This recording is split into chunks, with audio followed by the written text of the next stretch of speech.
نام جاوید وطن، صبح امید وطن، جلوه کن در آسمان همچو مهر جاودان. وطن ای هستی من، شور و سرمستی من، جلوه کن در آسمان همچو مهر جاودان. بشنو سوز سخنم که هم آواز تو منم، همه جان و تنم وطنم وطنم وطنم وطنم.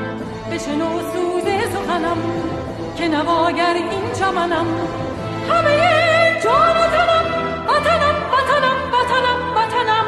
همه با یک نام و نشان به تفاوت رنگ و زبان، همه با یک نام و نشان به تفاوت رنگ و زبان.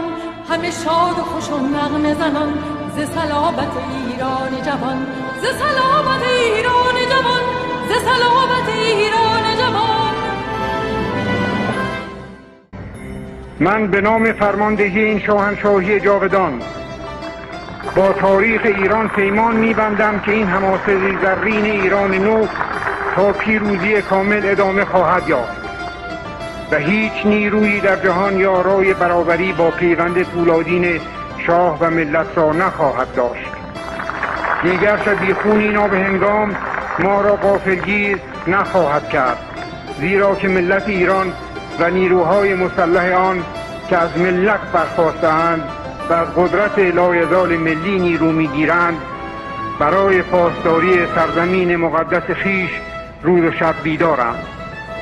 دیگر بیگانه و بیگانه پرست را امکان رخنه در بنای استوار حاکمیت ملی ما نخواهد بود.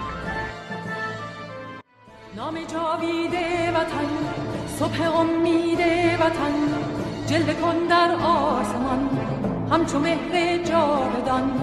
وطن ای هستی من، شور و سرمستی من، جلوه کن در آسمان همچو مهر جاودان. بشنو سوز سخنم که نواگر این چمنم، همه جان و تنم وطنم وطنم وطنم وطنم.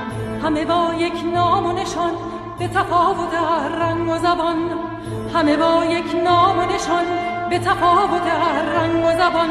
همه شاد و خوش و نغمه زنان ز صلابت ایران جوان، ز صلابت ایران جوان، ز صلابت ایران جوان. بشنو سوز سخنم که نواگر این چمنم،